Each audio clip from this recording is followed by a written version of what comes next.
Hello everyone.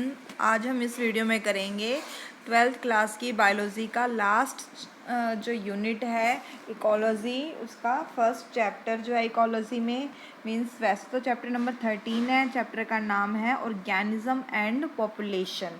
तो हमारी इस यूनिट का नाम है इकोलॉजी। इकोलॉजी का मतलब क्या होता है? इकोलॉजी मीन्स होता है जो और हम सभी ऑर्गेनिज्म रह रहे हैं यहाँ पे। तो ऑर्गेनिज्म के बीच में जो इंटरेक्शन होता है और ऑर्गेनिज्म और एनवायरनमेंट के बीच में जो इंटरेक्शन है उसकी स्टडी को हम क्या बोलते हैं? इकोलॉजी। तो इसमें चार चैप्टर है: organism and population, ecosystem, biodiversity and conservation and environmental issues. तो सबसे पहले हम करेंगे 13 का चैप्टर ऑर्गेनिज्म एंड पॉपुलेशन, उनके बारे में जानेंगे। तो रामदेव मिश्रा जो है वो father of ecology in India, मतलब हमारे इंडिया में जिनको इकोलॉजी का फादर कहा जाता है वो कौन है? रामदेव मिश्रा। और वैसे फादर ऑफ इकोलॉजी पूछेंगे तो वो है एच राइटर।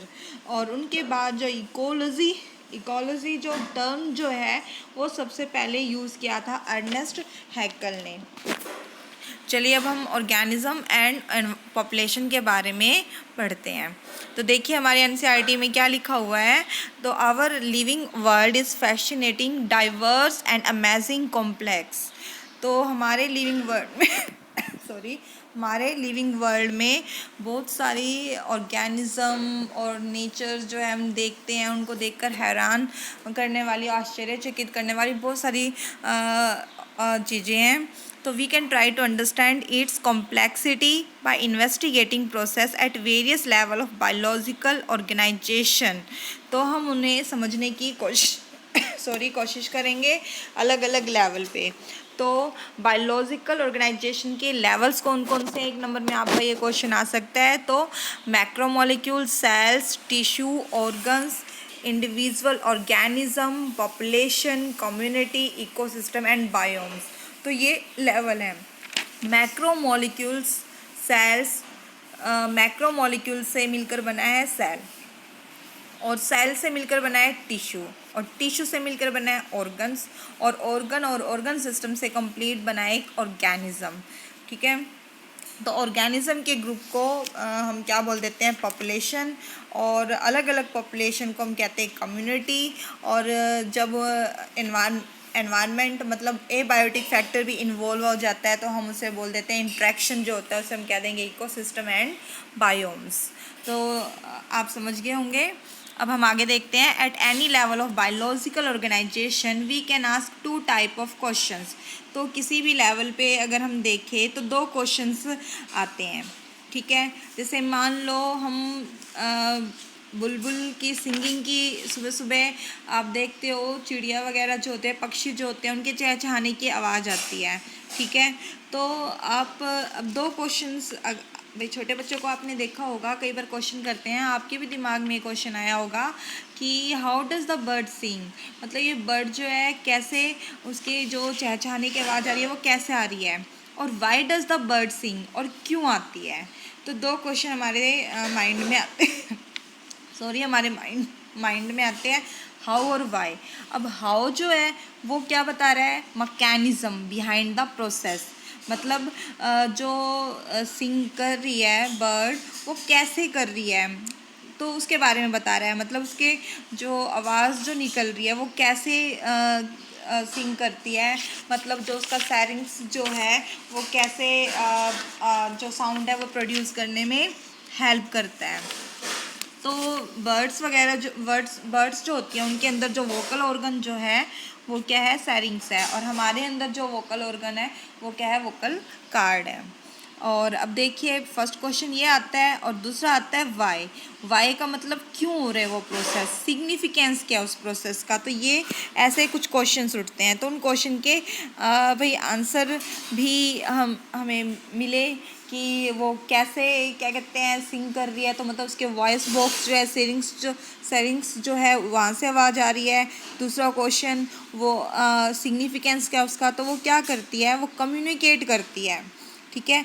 मेटिंग के लिए मतलब अपने पार्टनर को बुलाती है, तो इस वजह से वो क्या है? वो सिंग कर रही है।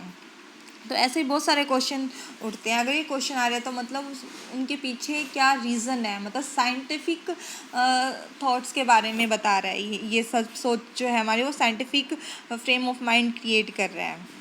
तो ऐसे ही कई बार क्वेश्चन आते हैं, why are night blooming flowers generally white, जो रात को ब्लूम करते हैं फ्लावर वो वाइट क्यों होते हैं। तो देखिए रात को मतलब लाइट्स वगैरह, लाइट जो होती है वो कम होती है, कम होती है, तो उसकी वजह से क्या है, तो रात को कलर्स की इतनी ज़रूरत होती ही नहीं है, मतलब हमें दिखाई ही नहीं देता। तो क्या है, वो फ्रेगनेंस के थ्रू क्या है, कोई भी जो बर्ड्स है, जो इंसेक्ट वगैरह जो होते हैं वो अट्रैक्ट होते हैं फ्लावर के तरफ।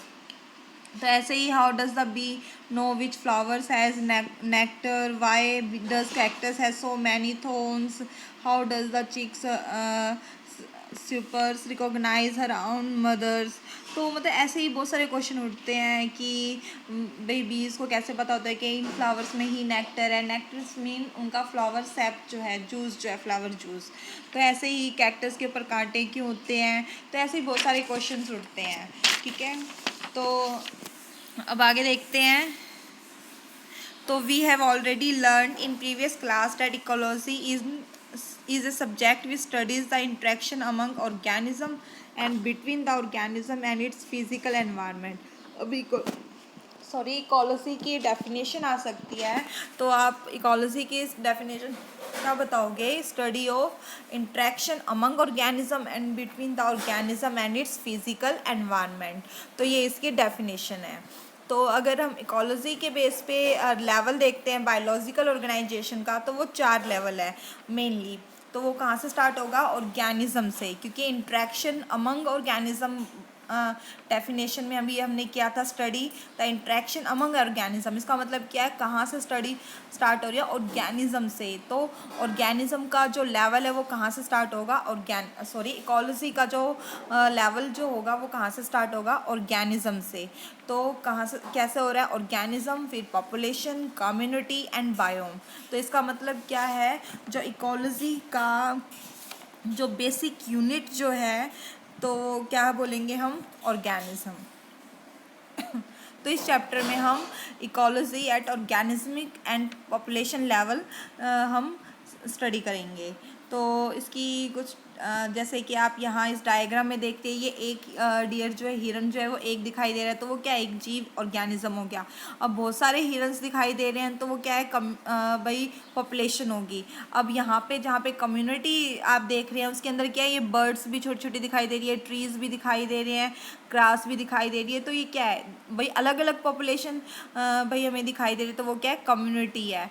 अब इंट्रैक्शन हो रहा है एबायोटिक फैक्टर के साथ, और एक जो एरिया जो है हमें दिखाई दे रहा है, तो वो इंट्रैक्शन को भाई जो जैसे हमें रिवर दिखाई दे रही है, साइड में रिवर दिखाई दे रही है, तो वो क्या है? एबायोटिक और बायोटिक। बायोटिक मीन्स जो लिविंग ऑर्गेनिज्म है, सभी इन्वॉल्व हो रहे हैं, उनके बीच में इंट्रैक्शन हो रहा है, तो वो क्या हो गया? इकोसिस्टम हो गया, ठीक है। अब हमारा इसके अंदर आता है आगे,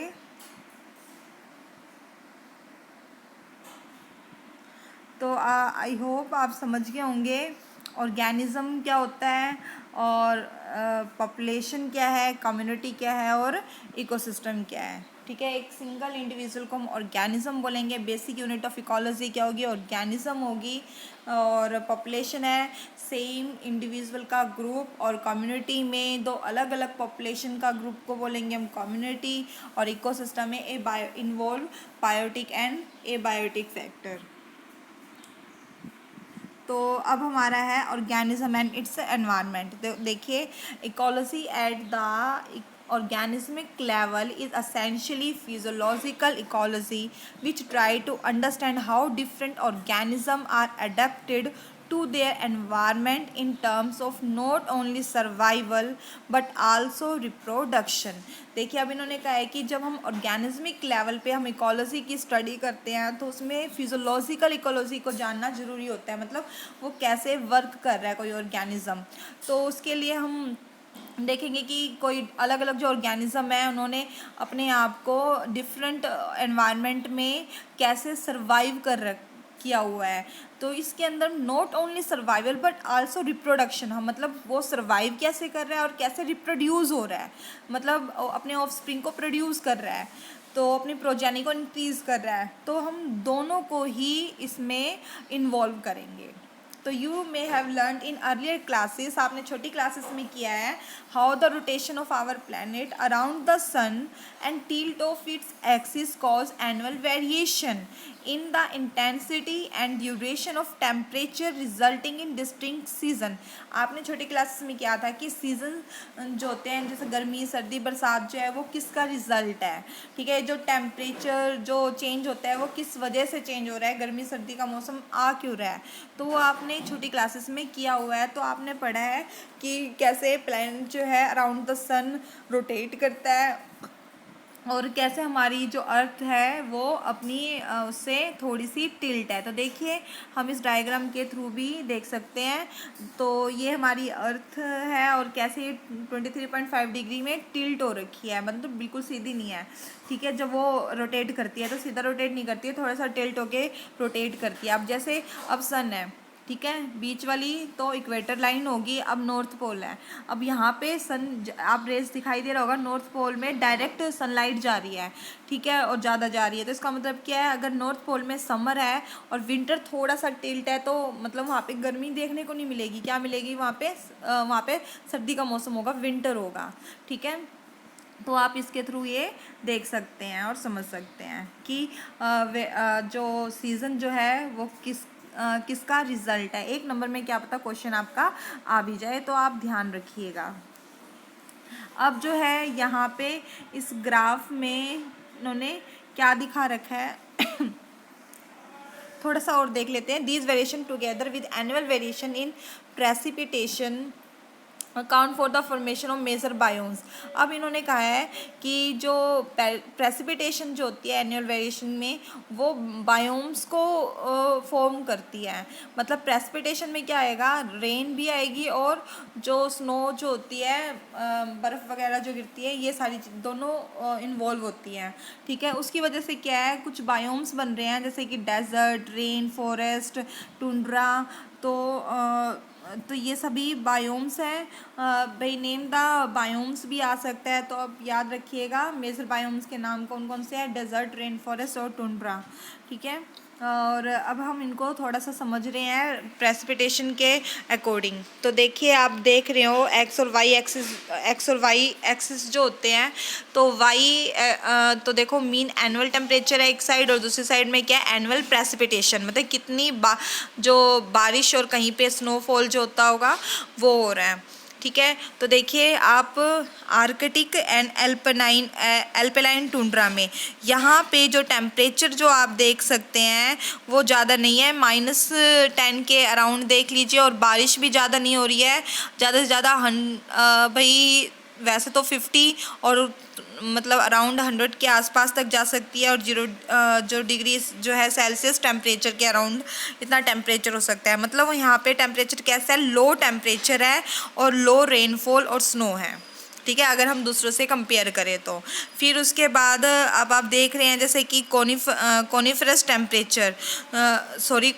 फॉरेस्ट, इसके अंदर क्या है टेम्परेचर जो है भाई ऊपर वाले ट्रॉपिकल रेन फॉरेस्ट और से कंपेयर करेंगे तो इसका टेम्परेचर कम है। देखिए 10 के अराउंड थोड़ा सा ऊपर जा रहा है, 10 और 15 के बीच का, और जो बारिश जो हो रही है, प्रेसिपिटेशन जो हो रहा है वो 200 के अराउंड ले लीजिए, 250 के अराउंड, तो 250 में तो बहुत ही कम रीज़न है, तो आप 150 के अराउंड ले सकते हैं। तो मतलब क्या है, रेनफॉल मॉडरेट है यहाँ पे, ठीक है। और फिर उसके बाद जैसे कि आप डेजर्ट एरिया देखेंगे तो यहाँ पे टेम्परेचर 25 तक पहुँच चुका है, तो इसका मतलब यहाँ पे टेम्परेचर हाई है और लो रेनफॉल है, ठीक है।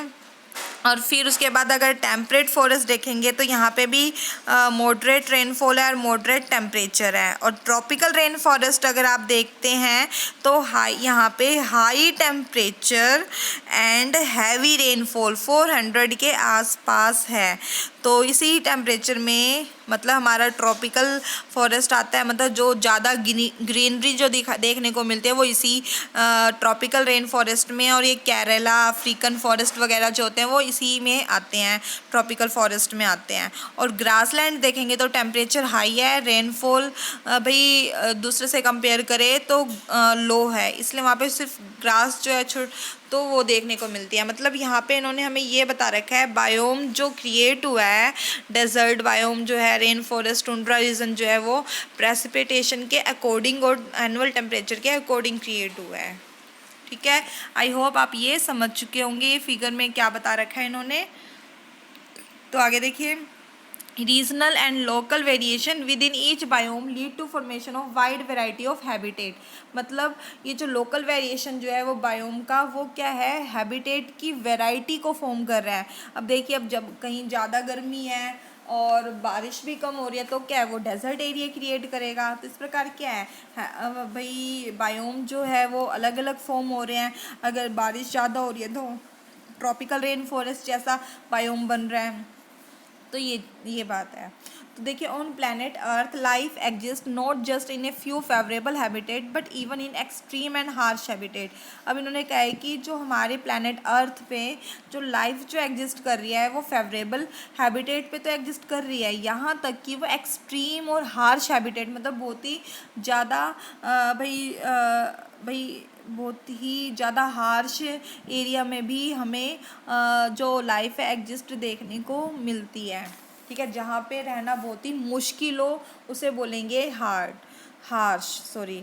तो scorching Rajasthan desert, rain soaked Meghalaya forest, deep ocean trenches, torrential stream, permafrost, polar region, high mountain top, thermal spring and stinking compost pits. तो ये कुछ हार्श हैबिटेट और कुछ हैबिटेट्स के नाम बताए हैं। इन सभी जगह पे हमें वहाँ के अकॉर्डिंग, जैसा वहाँ पे एनवायरनमेंट है उसके अकॉर्डिंग हमें ऑर्गेनिज्म देखने को मिलते हैं। तो इवन आवर, यहाँ तक कि our intestine is a unique habitat for hundreds of species of microbes. हमारा जो इंटेस्टाइन है वहाँ पे भी बहुत ज़्यादा 100 ऑफ स्पीसीज जो है माइक्रोब्स की देखने को मिलती है। मतलब हमारा खुद का इंटेस्टाइन भी एक हैबिटेट है माइक्रोब्स का।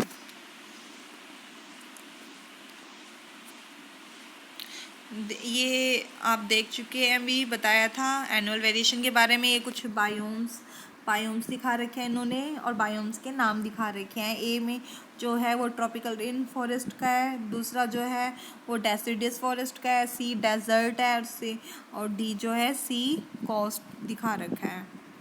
अब देखिए, what are the key element that lead so much variation in the physical and chemical condition of different habitat. Different habitat में, अलग हैबिटेट में कौन सा एलिमेंट जो है वो वेरिएशन को लीड कर रहा है, कौन सा फिजिकल और केमिकल कंडीशंस कौन है जो भाई वेरिएशन क्रिएट कर रही है, उन सब के बारे में है। तो वो एलिमेंट्स जो अलग अलग हैबिटेट को क्रिएट करते हैं, तो एलिमेंट्स कौन से हैं, ये temperature, water, light and soil. एक नंबर में क्वेश्चन ये आपका आ सकता है, तो आप याद रखिएगा। We must remember that the physiochemical component alone do not characteristics the habitat of organism completely. देखो इस लाइन में क्या कहा इन्होंने, अकेला एबायोटिक कंपोनेंट जो है वो ऑर्गेनिज्म के हैबिटेट को करेक्टराइज नहीं करता है, इसके अंदर बायोटिक कंपोनेंट भी इन्वॉल्व होंगे। तो बायोटिक कंपोनेंट कौन कौन से हैं, pathogens, parasites, predators, competitors. Pathogen होते हैं जो डिजीज़ कॉज करते हैं, पैरासाइट होते हैं जो दूसरे लिविंग ऑर्गेनिज्म पर ही अपनी फूड के लिए डिपेंड है, प्रीडेटर जो शिकार करते हैं, कॉम्पिटिटर जो दो ऑर्गेनिज्म अगर एक जगह रह रहे हैं तो उन दोनों के बीच में कॉम्पिटिशन होगा किसी चीज़ को लेकर, मान लो खाने को लेकर भी हो सकता है, रहने के स्थान को लेकर भी हो सकता है, तो वो क्या हो गए, एक दूसरे के लिए कॉम्पिटिटर्स हो गए। ठीक है, ओ for the organism with in which they interact constantly. तो ए बायोटिक और बायोटिक फैक्टर जो है वो इंटरेक्ट करते हैं एक दूसरे के साथ। We assume that over a period of time the organism had through natural selection evolve adaptation to optimize its survival and reproduction in its habitat। तो क्या हुआ, पीरियड ऑफ टाइम देखते जैसे जैसे टाइम बीतता गया तो हमने क्या देखा, नेचुरल सिलेक्शन, मतलब नेचर ने जिससे सिलेक्ट किया है कि जो ऑर्गेनिज्म नेचर के अकॉर्डिंग अडेप्ट हुआ है वो सर्वाइव कर रहा है, ज़्यादा ऑप्टिमाइज भाई हमें उनकी जो पॉपुलेशन है देखने को मिल रही है, ठीक है, और रिप्रोड्यूस भी कर रहा है वो अपने हैबिटेट में। और जो अपने आप को सर्वाइव नहीं कर पाए तो उनकी जो है स्पीसीज एक्सटिंक्ट होगी, ठीक है। तो each organism has an invariable defined range of condition that is can tolerate diversity in the resources it utilize and distinct functional role in ecological system। तो सभी ऑर्गेनिज्म में जो इनवेरिएबली जो हमें जो अलग अलग ऑर्गेनिज्म की पॉपुलेशन देखने को मिल रही है, जो रेंज ऑफ कंडीशन जो है वो क्या है, उनकी टॉलरेंस पावर पे कितना उन्होंने उसको टॉलरेट किया है, वो मतलब कितना रिसोर्स को यूज़ कर रहे हैं और कितना उनका फंक्शनल रोल है, इन सब पे डिपेंड करता है कोई भी ऑर्गेनिज्म एग्जिस्ट कर रहा है तो, ठीक है। तो all this together comprise its niche, तो इसी को हम नीश बोल देते हैं, मतलब उनका जो फंक्शनल रोल जो है इकोलॉजिकल सिस्टम में वो क्या है, नीश। और हैबिटेट क्या हो गया, जो रहने का उनका स्थान, मतलब कहीं पे वो रह रहा है, मान लो उनको फूड नहीं मिल रहा है, वहाँ पे कुछ नहीं मिल रहा है तो वो क्या है कहीं और से लेकर आएगा और फिर वो अपनी जगह पे आ जाएगा रहने के लिए, तो मतलब जो उसका फंक्शनल रोल जो है वो होगा निश, ठीक है। आई होप आप समझ गए होंगे। नेक्स्ट वीडियो में हम मेजर एबायोटिक फैक्टर्स के बारे में पढ़ेंगे। Thank you.